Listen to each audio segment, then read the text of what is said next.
Hello and welcome back. In the first episode we looked at booting up a new Raspberry Pi into headless mode. We got file sharing working to Windows, and then we also were able to shell into the Raspberry Pi so we could issue commands.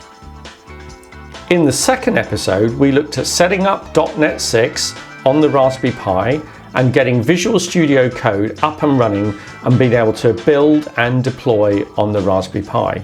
We got a simple application to run, a Hello World application.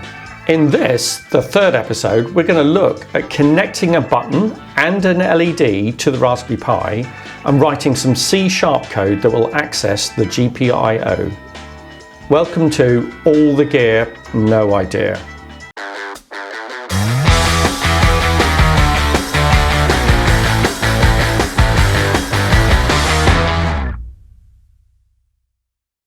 So, for this project, we're going to build a very simple application. It will wait for a button to be pushed, and then when the button is pushed, we're going to flash an LED 3 times. This will demonstrate using the GPIO in both input and output modes. The GPIO is the general purpose input-output component of the Raspberry Pi, and it allows you to interact with the outside world. The 40-way GPIO connector on the Raspberry Pi has 25 GPIO pins numbered 2 to 26. Each of these pins can be configured as either an output pin, for example to switch on an LED, or as an input pin to say read a switch. We're going to build a very simple circuit that configures a switch connected to GPIO 23 and an LED connected to GPIO 24. I should mention the full instructions are on my GitHub page with the link in the details below.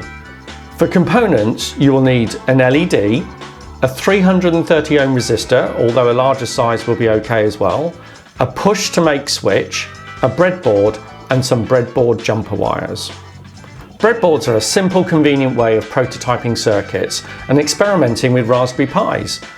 And once you're finished, you can reuse them and start a new project.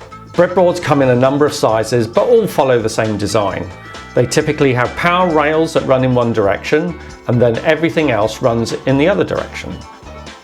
To connect the required pins from the 40-way GPIO connector on the Raspberry Pi, you can either use a breakout expansion board, much like this, or simply go native and use breadboard jumper cables. Either way will work. When building the circuit, make sure the Raspberry Pi is powered off. When you've completed the circuit, power up the Raspberry Pi ready for us to write some code. Next, we need to start up Visual Studio Code. Let's build on the application we created in the second episode and enhance that to use a switch and an LED.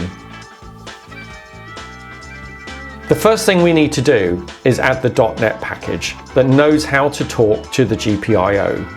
To do that, we click on the Terminal tab and type .NET add package and then system.device.gpio.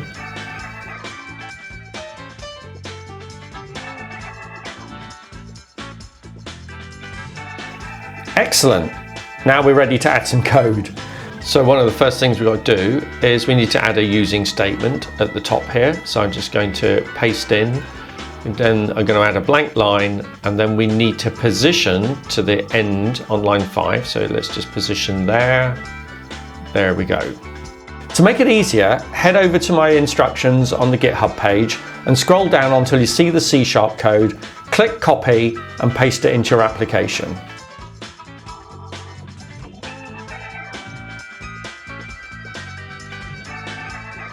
The code is very simple, but just to walk you through it, when we create a GPIO controller object, we use logical identifiers. For example, we're going to place the LED on GPIO 24, where 24 is the logical identifier.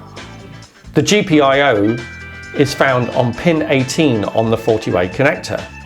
See my diagram in the instructions document. The next couple of lines set up GPIO 23 as an input pin for the switch, pulled up to VCC so that it defaults to a high. GPIO 24 is set up as an output pin for the LED with a default value of low. The LED will be off.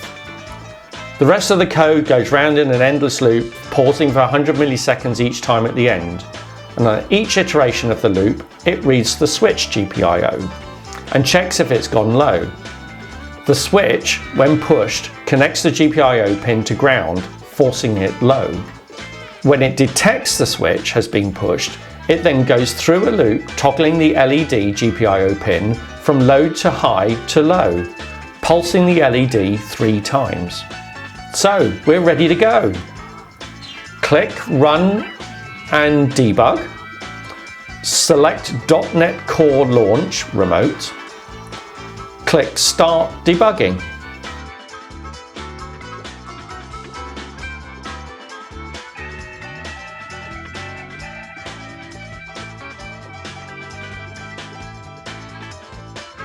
The code is running. Let's push the button.